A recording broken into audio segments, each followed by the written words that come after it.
Hola amigos, it's me, Paul, and my beautiful wife, Daniela. Hola everyone. And today we're having tsunami warnings, and we're also having a tsunami of a legal situation here in Bucerías.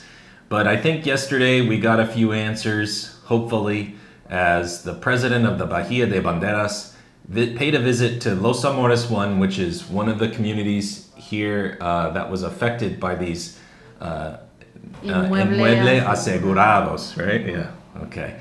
So we're going to give you guys a little bit of a recap with what that meeting entailed. And also, we just want to mention right off the bat, we're not lawyers. So whatever you guys choose to do, you can follow along with what the plan is that was introduced yesterday, or whatever your lawyer says. But ultimately, we're not lawyers. So Paul went and filmed this meeting, but then the president did mention he was there in good faith just to help the citizens.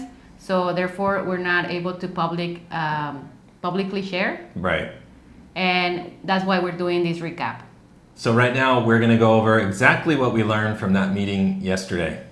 So Héctor Santana is the president of Bahía de Banderas. He's offering his assistance in good faith, but he did mention he's not the authority to resolve this matter. So he's just here to help the citizens and speed up the process.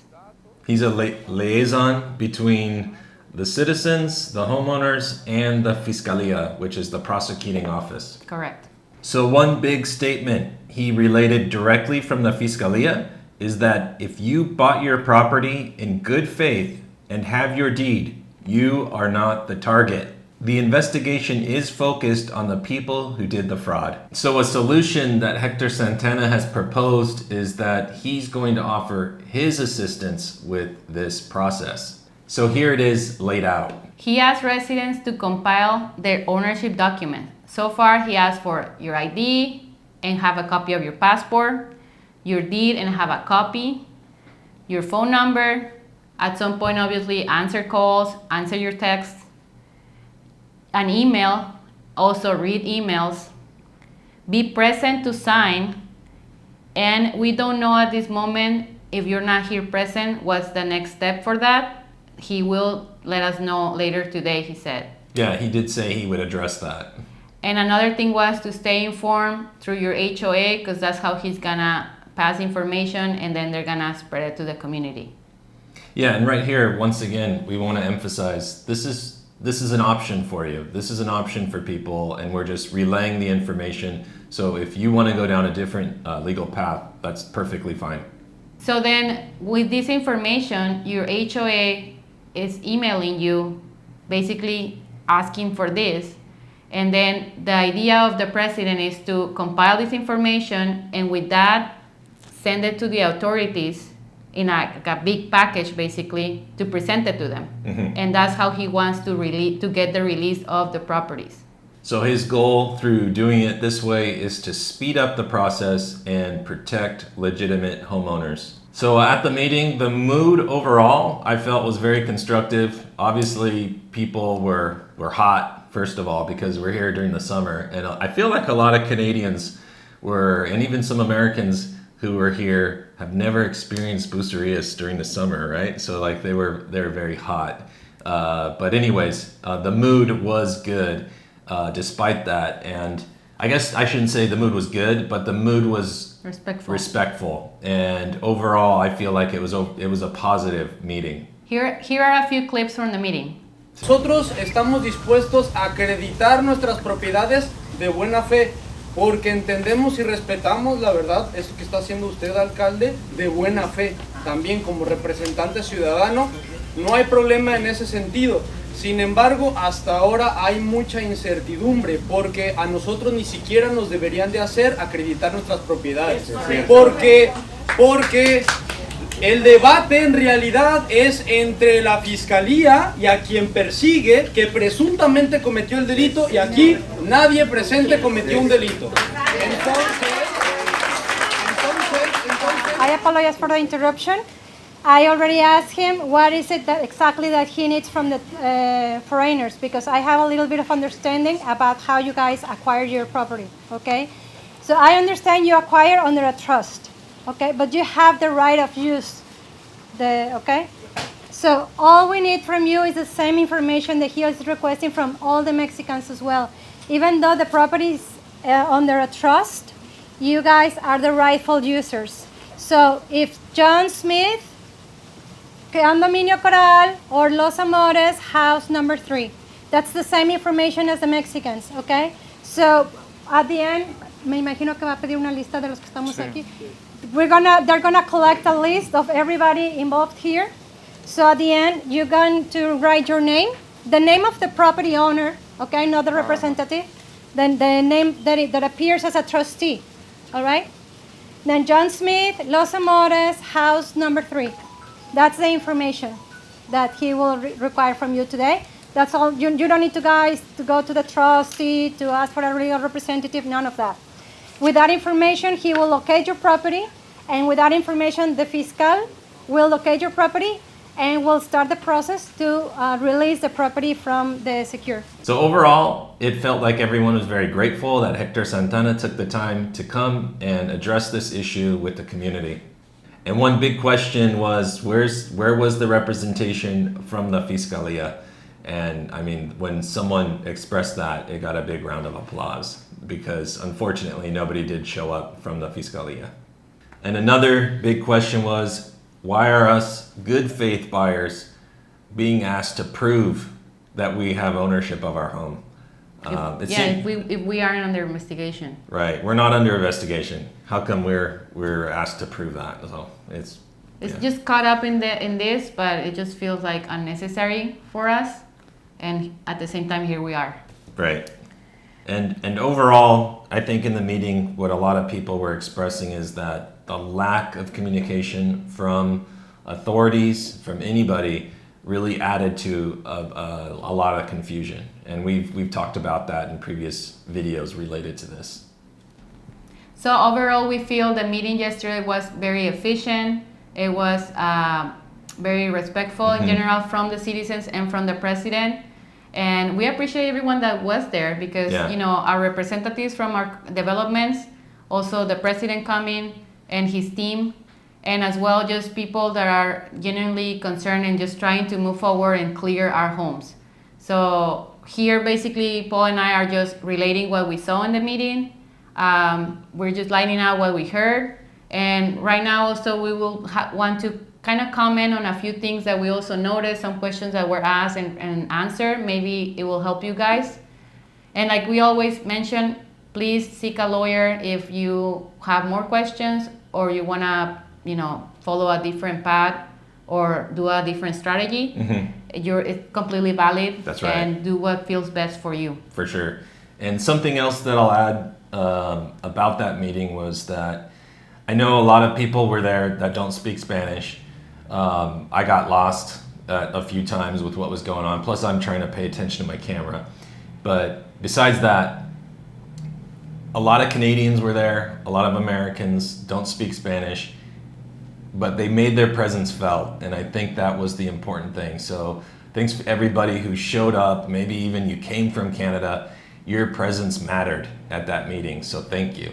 All right, so that was the meeting, but something happened right before we went to the meeting, and that was that Daniela got a phone call, and she came down the stairs. She said, we gotta go, we're going to the office, right? So what happened? Basically, last week and this week has been all about this process. So yesterday I got a call from a neighbor saying she saw our name on the list and that we should come to the office, which is the Centro de Justicia para las Mujeres in Bucerías, the one next to La Comer. So we went there. And what happened was that basically when we were called, they showed us an official statement where what it read was basically our home was released and we were actually now legally able to sell our home or do construction and all that. So he asked to sign as notified for this. And then when we asked for the paper, like a copy, what can we get for this? He said, right now I cannot give it to you because you are part of a batch, basically, of 37 owners. So we signed on ours, and then these other people signed on theirs. So far, it was like 10 names already signed. They're still waiting for the rest of the people to come. They mentioned they called them. Nobody, like some people didn't answer, sent to voicemail. So that's why we said, answer your emails, Right. answer your text, phone calls. Yeah. We understand more. Normally, we're thinking, oh, it's a phone number. I don't know. It's a scam. Yeah. If you are part of certain processes right now, be sure to just, Pay attention. Yeah. And maybe even my mom got a message and it just said, hola, just a text message. And she's like, what is this? I don't know who this is. But maybe that was actually the office. Maybe, yeah. Yeah. The point is, the other point Paul was saying is, if you did that process, for example, maybe if you're not seeing any phone calls or anything, wait a few days, 3-4 days, go back to the office and say, hey, I came here that day, how is it going? Am I ready to sign? They might say, oh yes, it's back here, or no, still in process, we'll call you. Right. So you're free to do that if if you want.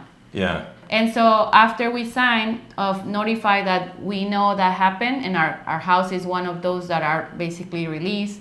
They did say once everyone signs, so 37 people sign, the paper is ready to be sent to the next office, which is Covada N, I think it's called.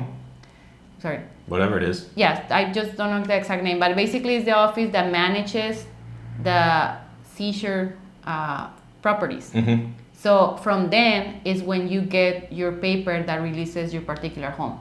I don't know if at the end we're gonna get one that says release of everyone because we're in a batch, or if it's individual. I don't really know. We don't have that paper yet, but they explained that's what the next step is. I don't know exactly also when. For me right now, it was last Thursday, 24, we went to do our declaration that we own the place. The next step was yesterday, Tuesday, so a few days later, we got called to sign and say, okay, you're good. And then the next step is waiting for them to call us again to go get our actual paper for like release, let's say. Yeah. So we still don't have the full, follow through with this process, but it seems like every day we're learning a little more and we're getting a little bit closer to getting that document that says our home has been released. So it's quite the process, and there's a big learning curve. But to Daniela was saying, I guess off camera, this hasn't really cost us anything other than printing documents. I mean, I know a lot of people it costs you a lot as far as money goes because you're flying here from Canada or the United States, or even people who come from Guadalajara. So but then the other thing is it's obviously taken a lot of our energy. Yes. Right? Well, I guess the point was there is no actual cost for this. Yeah. Like nobody's asking us to put money anywhere. Yeah. But it does cost our time and our energy and actual money because some people are flying, traveling. We're making copies with the notaries. Yeah. We bought a printer because ours didn't work. Like, you keep doing things to follow this through, and it's been quite a process, right? Yeah, so thanks for hanging in there with us while we're doing this. We're doing our best. We're trying to help everyone feel at ease about this, because overall our general feeling is that this is going to be taken care of at some point. That I do not believe that. This is just my personal feeling. I don't think that anybody wants to take anybody's home away. This is a criminal investigation. They're going after people who did fraud, and they're going to see if any homes within our community are still owned by individuals who are related directly to that fraud. And I go back to some of my original thoughts about when this first happened, what it would look like if the I guess, what do you call it? The Fiscalía, the governor created this task force that's anti-corruption. So if the anti-corruption task force comes in and let's say my home is taken away because of I didn't do the right paperwork or whatever, that would be such a nightmare politically and also financially, because then it would everybody would lose confidence in buying property in Mexico. And I mean Mexico, not just Nayarit, because that would be a huge story. So I think that what I'm trying to get at is it's in nobody's interest to take innocent people's homes from them. So to me, that is not the goal. That is not what's going to happen. But, you know, obviously time will tell. So We're still in the middle of it. So, yeah. So we did hear a citizen talking about what the idea was for filing an amparo in his case. And he mentioned the whole point was to open the investigation file. I am assuming it's because he wants to know if he's on the list of those properties being investigated. I don't really understand more than that.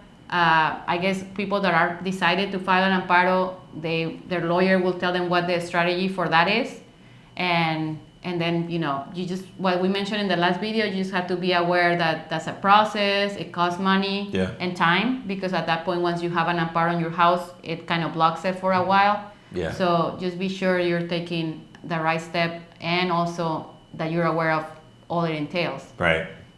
Yeah. And Daniela, your middle name is Amparo. That's right. What's up with Fun that? fact. Fun fact. Yes. So my grandma's name is Amparo. It's just like an old style name. So because I'm not familiar with that. Why did they name that legal process Amparo? Because we protect. Because you're a protector. Well, yeah, because you know the amparo is protection against actions towards you, right? So I'm a protector. Oh, okay. I don't know. It's my grandma's last name. I mean, my grandma's second name. All right. So another subject that was brought up in the meeting was the subject of the community, the communal areas within each koto.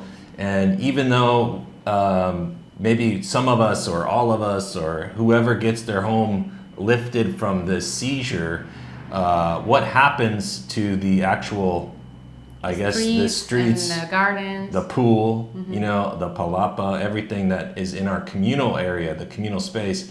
And it was explained by Santana and I think by his team that was going to be lifted along with the homes. That will be included in the lift. Yeah, like one other question about that was what happens if not everyone in the same development does it, right? Like maybe some people are not even aware that this is happening, some people pass away, who knows. The point is that, let's say, all 50 homes in one development did it automatically because in your deed you own your property and a share of the community areas, then automatically seems, okay, everything's lifted, that development is good.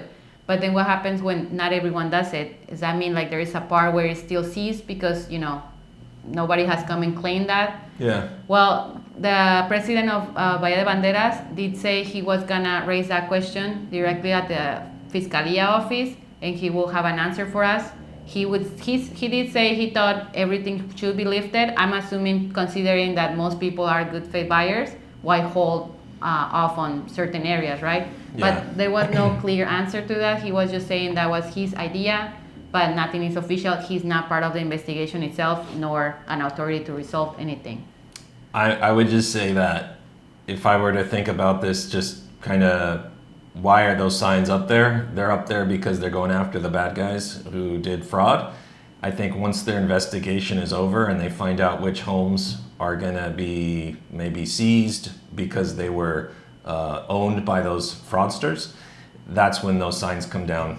Yeah. Right? Yeah. The investigation is going to be over. At the end of the day, it does have a timeline, 12 months, right? Right. So we do have the 12 months to, you know, have that process on the investigation going. So the next concern was about the trust, people that own their property through a trust, which is the case for all foreigners. Right. So basically, as a beneficiary of a trust, which is there in your deed, they just said it's the exact same process. You are legally an ownership of your property, meaning you have the legal use of it via a trust. But basically, the process to clear it is the same, your ID, your deed, and all that, because you are the one representing that home. It's not the bank that's going to do anything about it at the moment. Yeah, so it's the same process for people who were born in Mexico as it is for foreigners. Yeah. In my particular situation that we're helping our family and friends, the only question still pending is, okay, if they're not here, how can we help? So we still don't have a clear answer. Obviously, the one out there is okay with the legal power of attorney or not already something, but I cannot give you the exact way to do it.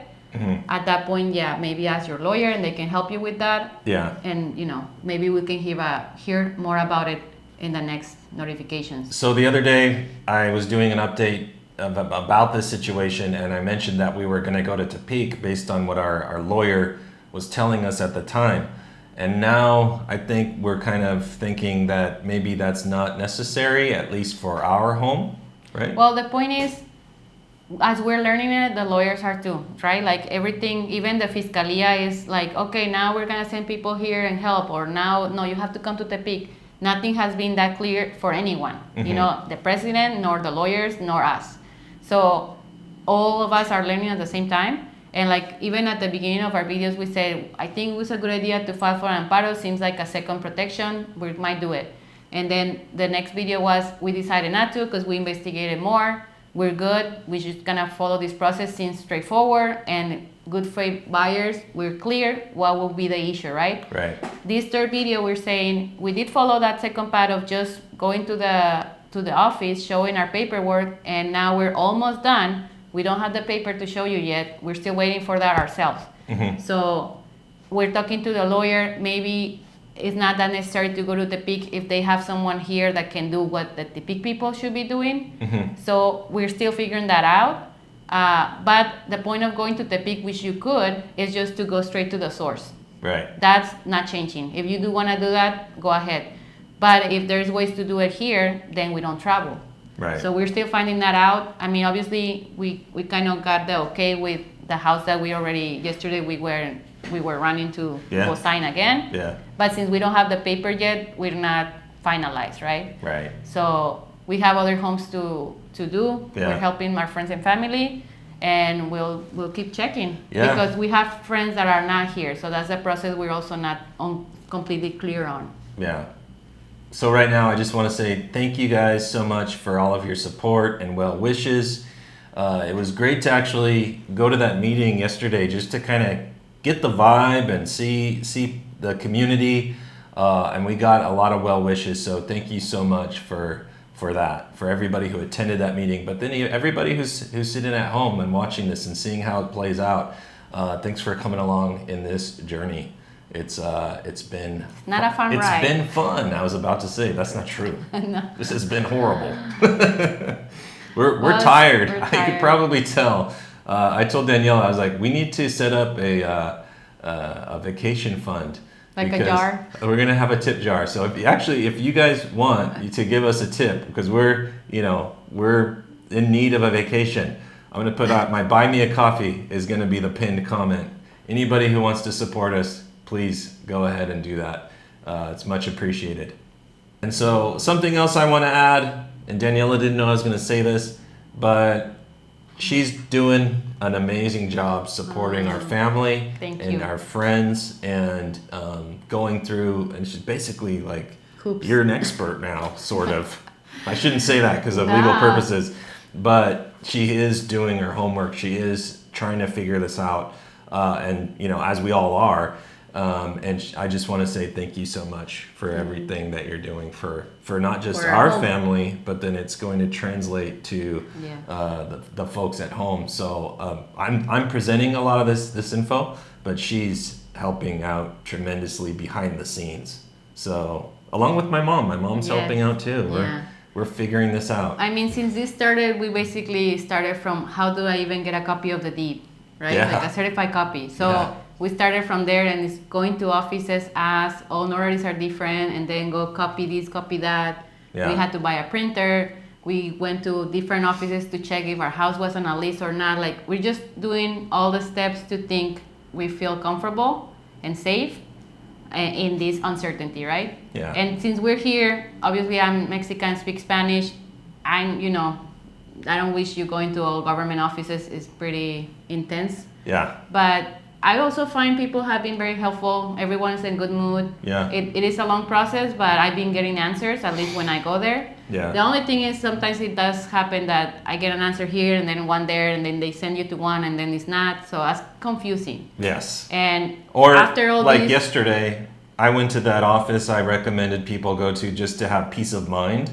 And by Paradise Village, they have that registro office. And I was going there just to check and see if our homes are on the list of being investigated. And I got a different answer, and they told me, no, you need to fill out this form and blah, blah, blah. And I was like, okay. So where the day before, when Daniela did it, it was like a breeze. So you never know, right? Well, in this occasion, they were like, okay, to officially ask for it, you have to fill out a form. Right. Which kind of makes sense, but they didn't give me the form the day I went. So it's kind of like, oh, okay. You know, it just takes a few trips. Yeah. But overall, I do wish, my wish of all this will be like if the president, the government, whoever can buy a building and put all the instances in there, it'll be so much easier. What do you mean with instances? a parking, please. Like why I mean one the offices. building. Yeah, one building with all the offices. Like why do I have to go here and there and there and there to get my license, my ID, to get my predial, which is the property taxes. Yeah. Even my car stuff, like. It's gas money and time, right? It's gas money and time, and it's just especially you get lost. confusion. I done this process is different, but I done others where I had to go to a town to ask for something, and it wasn't there. They sent me to the other town because they changed offices. It's just like, please put everything together. Yeah. I think I've heard in Puerto Vallarta they have an office in like Puerto that. Vallarta they have a couple of government buildings. Yeah, so that'll be way nicer. So Nayarit, use Jalisco as an example. On that particular situation. On that right there, yeah. No, I'm sure not in every city is like that. I'm sure that's a request everyone will have. Oh, for sure. It'll be nice. Yeah. I hope that happens. We'll see. Anyways, well, thanks again for watching today's video. We hope it was helpful. Please like, share, and subscribe to the channel. De mi familia a la tuya, Dios te bendiga. Gracias.